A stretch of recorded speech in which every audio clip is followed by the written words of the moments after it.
Hello à tous, j'espère que vous allez bien, je suis très heureuse de vous retrouver pour une nouvelle vidéo. Je vais aborder maintenant un sujet qui revient à peu près dans les commentaires, dans les MP sur Insta, toutes les semaines, c'est pourquoi on a changé Eliora d'école en cours d'année, dans quelle structure elle est maintenant, en quelle structure elle était avant, ce qui s'est passé et compagnie. Du coup, bah voilà, c'est le moment. Je suis un petit peu moins en colère, même si je pense que je serai en colère toute ma vie par rapport à ça. Ce que je vais faire, c'est que je vais repartir de la rentrée d'Eliora, la toute première des rentrées d'Eliora en petite section, donc dans une école publique de ma ville. Une structure qui a pas bonne réputation, mais bon, moi je me suis dit, je vais pas m'arrêter là, les parents sont jamais contents. Moi je suis fille de parents d'élèves, donc du coup je sais qu'il y a beaucoup de parents qui se plaignent un peu pour tout et pour rien. Et du coup, avec Loïs, on a dit de toute façon, on va tester le public parce que le privé est complètement hors de prix en maternelle. Enfin, clairement, voilà, c'est très cher par rapport au fait que ce soit la maternelle. Et on a tendance à se dire, bon, bah, la maternelle, c'est pas si important que ça. Voilà, ils apprennent rien de spécial, tout ça. Alors qu'en fait, c'est tout le contraire. Mais en tant que newbie, tu vois, genre, première rentrée pour les parents, c'est un petit peu ce qu'on se disait bêtement et très très bêtement. Parce que si on avait su ce qui allait se passer par la suite, je pense qu'on n'aurait pas du tout pris cette décision et qu'on l'aurait jamais inscrite dans cette école. Du coup, on a préparé sa rentrée, elle est rentrée en petite section, on s'est dit trop bien. Elle est tombée dans une classe d'une jeune professeure qui venait du privé en Angleterre, donc qui promettait de faire monts et merveilles. Et en plus de faire de l'anglais, donc on était genre mais tellement contents en se disant mais trop bien. Et j'ai voulu prendre rendez-vous avec la directrice avant la rentrée d'Eliora parce qu'on est dans le public et que à ce moment-là, et même encore aujourd'hui, ça arrive qu'on nous reconnaisse dans la rue, enfin de croiser certaines d'entre vous, des abonnés, voilà, que ce soit au Monoprix, dans la rue, à la sortie, je sais pas, du dimanche au parc, enfin ça arrive assez régulièrement. Donc je me suis dit, si jamais dans la classe d'Eliora, il y a une des mamans qui nous suit et tu vois, enfin bref. Donc je me suis dit, je vais être transparente avec la directrice et je vais lui expliquer ce que je fais et pourquoi. Enfin voilà, je, voilà, je sais pas en fait, je peux même pas vous dire, je vais prendre rendez-vous avec la directrice pour lui dire ce que je fais comme métier parce que si jamais on reconnaît Eliora, il faut qu'il puisse comprendre quoi. Tu vois, pas que je me fasse convoquer et tout. Je me dis, je vais prendre le truc en amont. Et moi, je suis quelqu'un qui ne juge tellement pas les gens sur leur choix professionnel, sur leur choix de vie. En fait, juste tant que ça vient pas toucher ma vie, je m'en fous. Et si ça les rend heureux, je suis très contente pour eux. Si ça les rend malheureux, bah, je suis tout à fait ouverte à la discussion, vous voyez ce que je veux dire. On choisit pas le boulot de ses amis, on choisit pas le boulot de son frère ou de sa soeur. Donc clairement, ce que je me suis dit, c'est je vais en parler avec la directrice et puis comme ça, si jamais elle a envie, en plus le truc c'est que je m'étais dit comme ça, si jamais je la sens preneuse du truc, moi je sais qu'il y a certaines marques qui seraient ravies qu'on travaille ensemble et comme ça, bah, moi j'aurais pu apporter du matériel à l'école parce qu'on reste dans le public, il n'y a pas forcément de matériel. Enfin, il n'y a pas de matériel autant qu'on en veut en tout cas. Et je me disais ça comme ça en fait, mais vraiment pas un seul instant, je me suis douté que ça allait nous retomber dessus. Là même en y repensant, c'était assez fou. Donc j'avais pris ce rendez-vous qui s'était bien passé. Elle avait dit oui, oui, pas de souci. J'ai beaucoup de mamans blogueuses qui ont des blogs dans l'école et tout ça. Donc elle n'avait pas tout à fait saisi que j'avais. Enfin, pourtant, je lui ai dit que je faisais des vidéos sur YouTube, quoi. Mais elle n'avait pas tout à fait saisi le truc. Bon, bref. Et 2 semaines après de la rentrée d'Eliora, la maîtresse nous dit la directrice et moi, on souhaite vous rencontrer. C'est assez important. Je vous jure que pendant 48 heures, les 48 heures avant le rendez-vous, j'étais pas bien du tout. Et j'ai demandé à la maîtresse de me dire, mais dites-moi de quoi il s'agit, parce que du coup, je me fais du souci pour Eliora, quoi. Et elle n'avait pas voulu démordre, pendant 48 heures, elle n'avait pas voulu me dire. Et moi, quand j'étais rentrée à la maison, après qu'elle m'ait dit ça, j'ai dit à Louise, tu vas voir qu'elle va nous convoquer pour parler de mon métier. Donc mon métier de youtubeuse. On arrive donc à ce rendez-vous tous les deux, après avoir déposé les livres à l'école, on arrive, machin.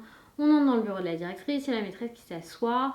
Et là, d'un coup, la directrice nous regarde comme ça et fait je vais pas y aller par 4 chemins, mais il faut que vous changiez de métier, madame.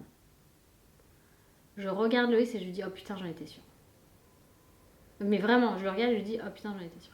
Je lui dis pardon.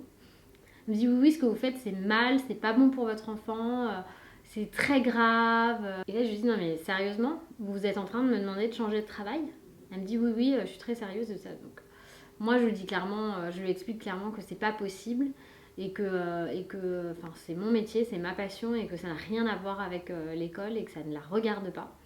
Elle me dit dans ces cas-là, vous n'avez pas le droit de filmer l'école. Parce que l'école est reconnaissable, c'est la seule avec des sur la grille, c'est la seule école de toute la ville avec des sur la grille. Je lui réponds même pas en fait. Mais bon, je dis ok, il n'y a pas de problème et tout. Et la maîtresse elle me dit oui parce que on peut me reconnaître dans une de vos vidéos. Je fais pardon. Elle dit oui, dans la vidéo de rentrée, vous avez dit que sa maîtresse était petite, sympa et qu'elle avait un nom de famille qui déchire. Là, je la regarde, je lui dis mais vous savez que si on vous croise dans la rue, on sait pas que c'est vous. Hein. Elle me dit non mais c'est trop reconnaissable. Ok. Donc en fait, on ne la voit pas. Hein. Juste à un moment, je dis pas, je la décris même pas physiquement. Hein. C'est juste. Ce rendez-vous complètement dingue.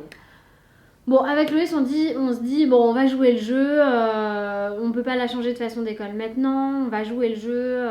Et puis, pendant tout ce temps-là, ça se passait quand même pas bien. Il y aura hurler tous les matins pour aller à l'école. Hurler. Donc là, je me dis, bon, on va trouver un truc pour que ça se passe mieux le matin. Donc, je propose à Eliora de faire des petits bracelets en perles de bois pour ses copines de classe et de leur faire des petits cadeaux comme ça. Et donc tous les jours, elle rapportait un petit paquet qu'on donnait à la maîtresse et que la maîtresse mettait dans les affaires de l'enfant en question pour que le soir il le ramène chez lui. Enfin, rien de bien fou, voilà. Et je vous jure qu'au bout de 4 jours, la maîtresse me dit non mais vous n'avez pas le droit, il faut pas faire ça, c'est pas possible. Et ça se passait bien jusqu'ici.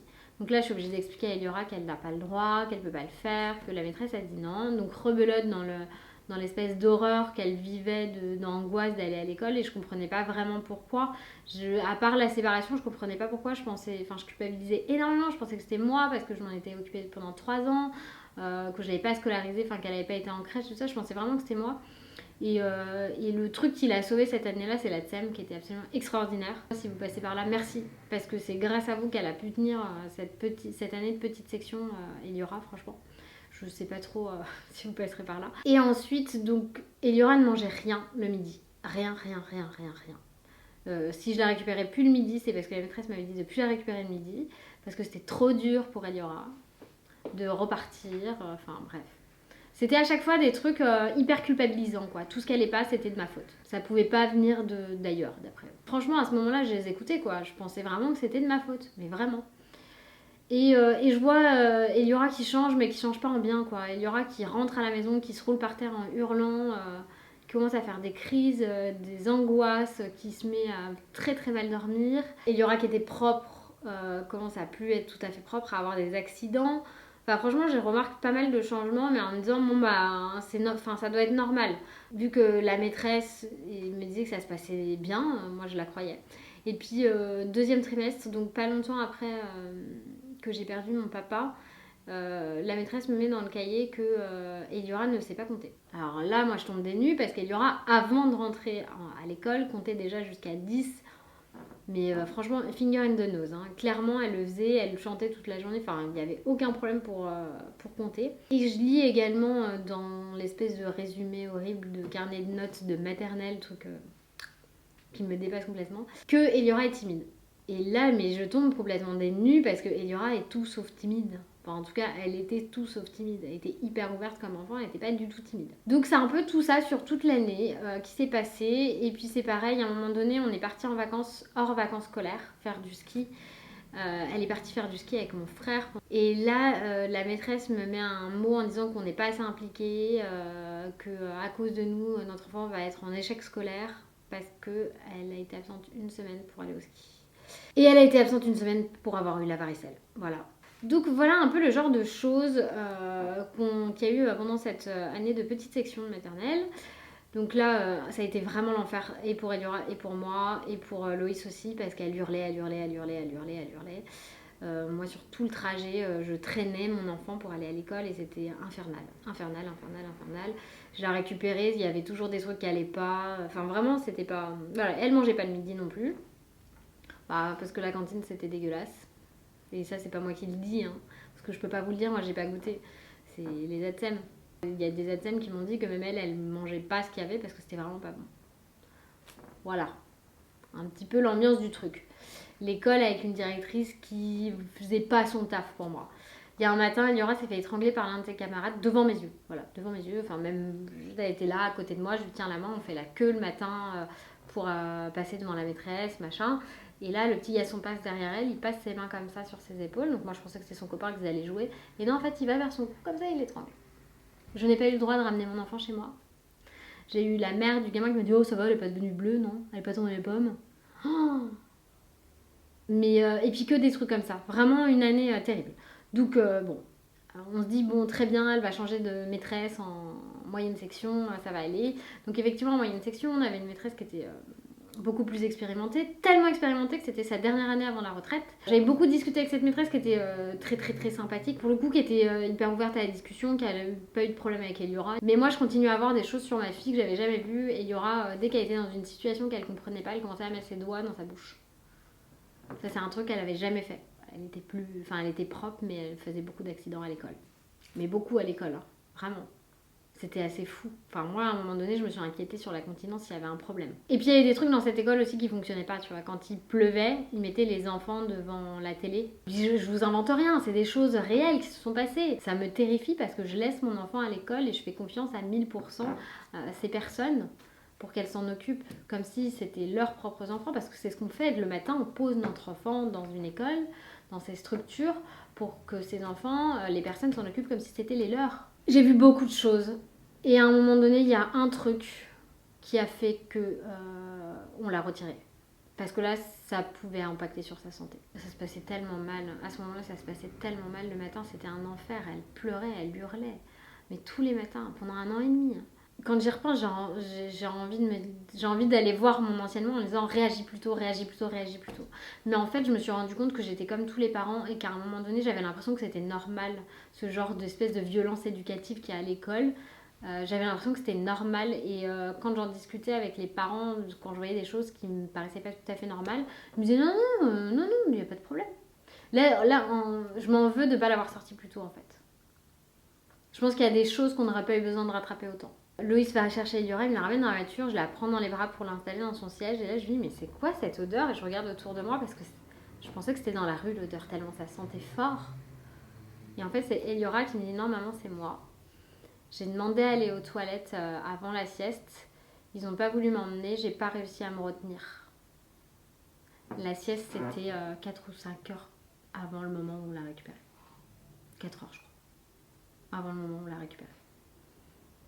À aucun moment, ils peuvent pas me faire croire en fait qu'ils n'ont pas senti. Quand j'en ai discuté avec la maîtresse, elle m'a dit oh j'ai senti une odeur, j'ai cru que c'était un paix.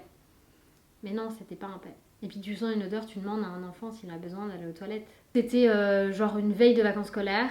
Pendant les vacances scolaires, on a été visiter l'école où elle est actuellement. C'est une école privée, hors contrat, Montessori, bilingue. Ça nous demande des sacrifices financiers. On n'a jamais été aussi heureux de dépenser cet argent. Pourquoi ? Parce qu'on a retrouvé en 2 semaines quasiment la petite fille qu'on avait avant qu'elle soit scolarisée dans ce milieu anxiogène. Elle a réussi à rattraper, on va dire, beaucoup de ses troubles physiques qu'elle avait eu à l'école. Elle met quasiment plus jamais les doigts dans sa bouche. Elle avait du mal à s'exprimer en fait dans une scène avec d'autres personnes, d'autres enfants.